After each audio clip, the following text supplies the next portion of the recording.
हम मैथिली भक्ति सब गोटा के प्रणाम करै छी। आइ हम एकटा पावन के गीत लेकर अयलहुँ हँ। सुनू अहाँ सभी पावन के गीत आ हमर चैनल के लाइक सब्सक्राइब कर देबै। जय मैथिली, जय भक्ति। मंगल में दिन आजु है पावन छै आयल। मंगल में दिन आजु है पावन छै आयल। मंगल में दिन आजु है पावन छै आयल। जागल भाग सोहाग है पावन छै आयल। जागल भाग सोहाग है पावन छै आयल।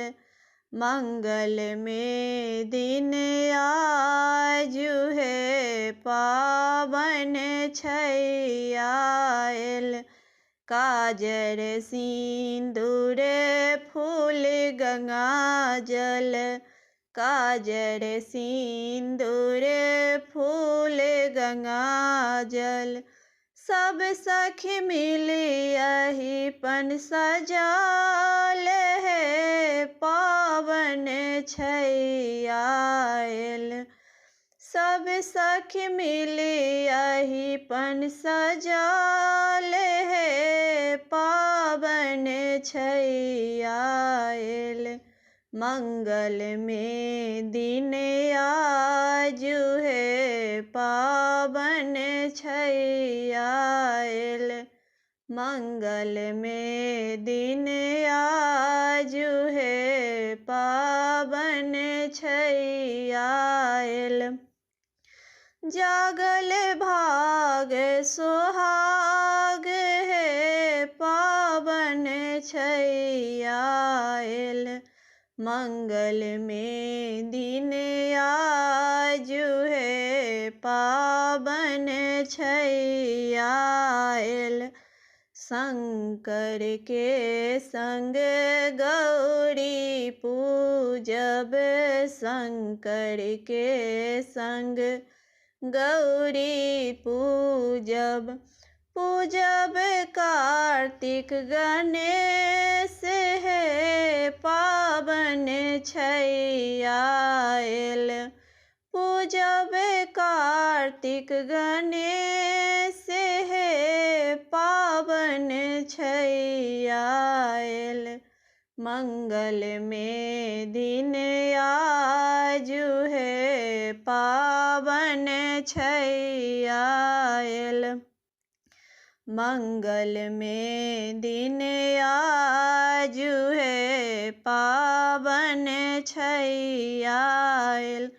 सोहाग हम मांगब भाग हम मांगब। सोहाग हम मांगब भाग हम मांगब। जागल भाग हमारे है पावन छै आयल। जागल भाग हमारे है पावन छै आयल। मंगल में दिन आजु है पावन छै आयल। मंगल में दिन आजु है पावन छै आयल।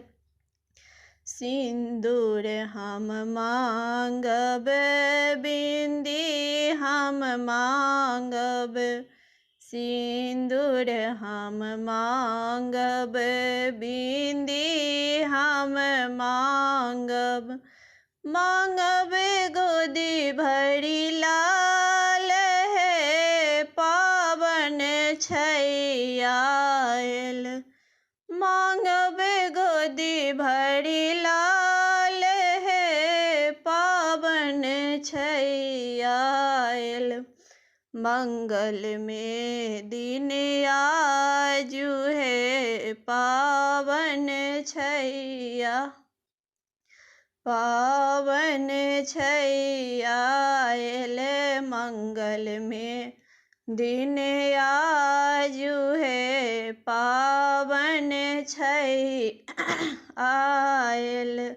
जागल भाग्य सोहाग है पावन छैया आयल।